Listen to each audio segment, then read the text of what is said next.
son. Oh, don't say. Everybody, Preston Poulter here with Pocket Jacks Comics. Oh, it's that time. We're gonna watch Batwoman. This time we're looking at episode 4. Who are you? I don't know who. I don't even know why the episode is titled that. The titles are totally disconnected to the thing. But I am so happy. I've got great news for everybody. I found a way to watch the show that makes it fantastically enjoyable. I've been looking around some of my competitor reviews, and they're like, "Get me out of this damn show." I'm here to tell you, with this new way of viewing it, it's an absolute joy, all right? First off, let me show you a scene. We're just going to watch this clip here from Batwoman. Check this out. Check this out. In position. Let me know when you see her. Way too much tempting bling for her not to show. What is that noise? Magpie had some complicated schematics for something on her hard drive. They're encrypted, but I'll try printing them. Whatever it is could be her next target and help us track her down. I gotta go. Go where? Regan's here. Wait, you invited her to a takedown? I invited her on a date that just happens to be at the takedown location.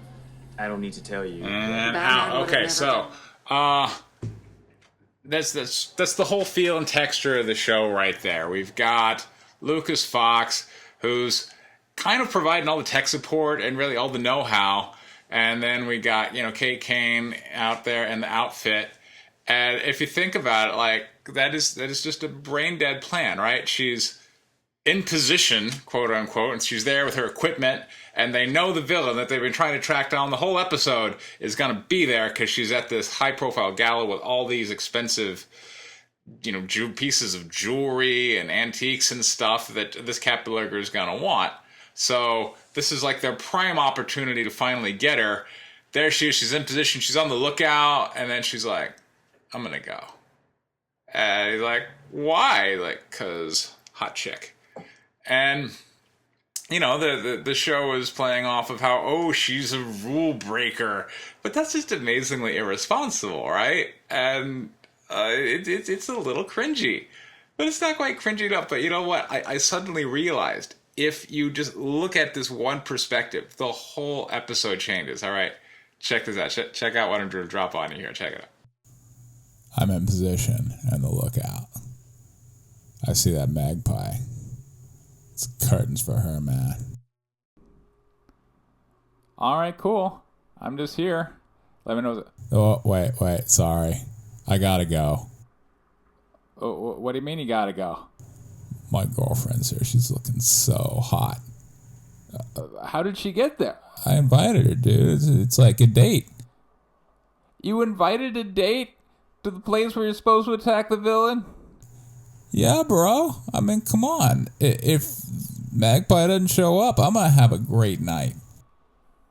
But how can you be on lookout if you're on a date? You won't even have any of your bat belt or anything if bad things happen. She's a hot piece of ass, bro. I can't let coochie like that just wander around the city, man. I gotta put it on lockdown, know what I'm saying? What about the villain? The things she can do with her tongue are just amazing. Like, make my eyes roll back in my head. What about Magpie? If she shows up, I mean, something. I gotta go, bro. Bye. What do you think?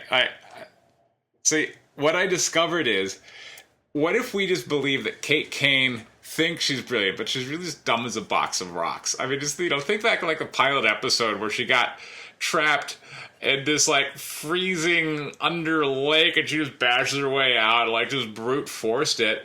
What if she just thought she was smart because somebody filled her head with feminist nonsense, but she's really just dumb, right? All of a sudden the episode just takes on a whole new thing. Wait, particularly check this one out, which was kind of funny. This was the highlight of the episode if we go from the beginning. She gets in this fight with Magpie, which is really more of a pose off. Because there are these scenes where, for instance, Magpie, right there, could just put her in an armbar. She knows what she was doing. Of course, neither of these two really know how to fight.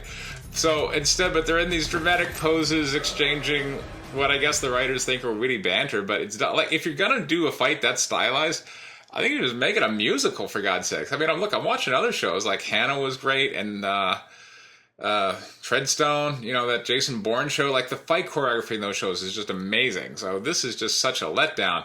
But if instead we you just kind of go with this moment where, okay, she throws a Batrang, and look, it comes back, and she goes to get it, and she misses, and then it breaks a vase, right? Okay, well, here's the scene in the beginning. Get ready for some mansplaining, all right? Check it out.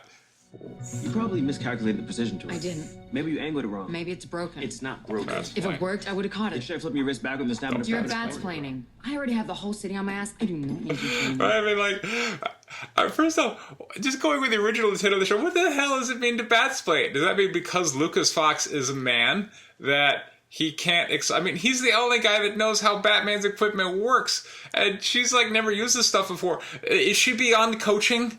Right? Because she's a woman, she's beyond coaching.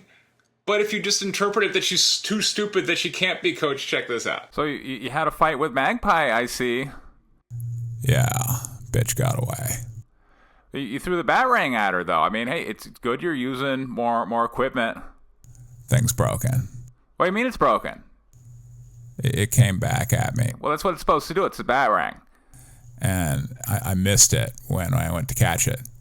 How's that a failure of the Batrang? Shouldn't you just be able to catch it? It's broken, bro. No, it's not broken. It came back to you like it's broken. How do you know it's broken? You've never used the damn thing before. Did you use it with the right technique? Did you just batsplain to me? Nobody batsplains to Batwoman. It's broken, bro. Fix it. Right? Like, the whole thing becomes just a lot of fun. So, I think the, Kate Kane as, like, jock dude, feminist bro, is absolutely the way to watch this show. I think it becomes quite enjoyable. I mean, you know, there's a fair amount of skin. We open up with her in bed with Regan. Of course, you know, in my mind, I've consumed probably hundreds of hours of video of women doing all kinds of things to each other in little 5 and 10 minute segments. So when we open here, my brain suddenly, you know, like, it triggers this part of my brain. It's like, oh yeah. Oh, and then we're like, oh, it's Batwoman. Nothing is going to happen.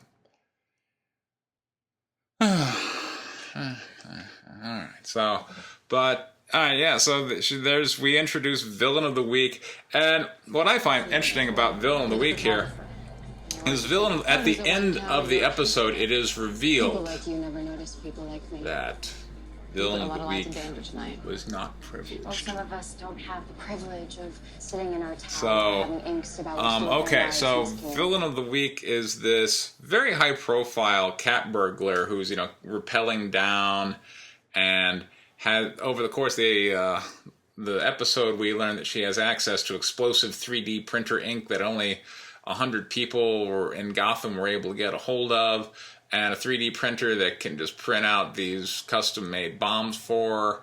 And she has this job as a high-profile, ritzy photographer that allows her to case plan. Like, how is her life not privileged? I swear, like, that has to be the height of privilege is having so much money. You can go to galas as a photographer to case the place so that you can then knock it over using your custom-printed exploding ink pearl things, right? Oh, meanwhile, check out this ending scene here. This is priceless, okay? So, she 3D prints this necklace, right? And there's this scene where Batwoman has to take time off from smoozing with her girl to be like, oh yeah, there was a villain. So, you know, sneaks into a closet, does like the Clark Kent thing, haha, now I'm Batwoman. But then the Magpie's like, hey, look at this. I could set off this bomb and kill all those people you were supposed to be protecting, including your kind of girlfriend. Or you could just, let me get away with these jewels as you go save them. And so Batwoman, of course, has to go save them, which involves her dancing on top of the exploding things, because that is all you need to do, I guess. Like, that suit of hers is pretty special. Like, all the concussive force from those things is just the mouth, whatever. Just, okay, you're supposed to absolutely turn your brain off on this thing. But again, this is going with, like, the Kate Kane is just, like, dude bro thing. Because you have to be... She literally takes time out from looking for the bad person to go spend time with her hot piece of ass, and then, oh, lo and behold, oh no, the bad person got in a position where she can blow up everybody. And then Kate Kane's like, dude, I'll dance on the bombs, and that'll work. Got a brand new thing. Yes, all going my way. My shoes got sold. Got a strut in my walk now. Got a pocket full of sun. Won't say won't. That dance. I think this interpretation is bringing a lot of joy to the show. So, then, oh, wait, there's one final moment that is just like, it's the pièce de résistance. All right, check it out. Here we go. We got little girl picks up exploding pearl. And then, there it is. The money shot, the finishing shot. There it is right there. Now, can you imagine what would have happened if that would have went wrong? Like, the last time she threw the Batrang, she totally screwed it up. But this time she's got a that far little gap to hit that exploding pearl, clutched in the hands of this cute little girl who's like 15 yards away, right? If you miss, you could kill her or deface her for life. Oh, no, it's okay. She manages to hit it. That is the most irresponsible, absolutely stupid thing, but it totally fits with, like, dude, bro. Like, yeah, I threw it, nah. It was good. Anyway, I hope my interpretation of Batwoman has brought you some joy. If it has, White Lily issue 4 still got a week left on Kickstarter. A link for that down in the description. We've already hit our goal. You can get all 4 issues for only $23, shipping included. So I'd encourage you to check that out while there is still time. This has been Press and Pulse with Pocket Jacks Comics. Thank you very much for your time. Take care.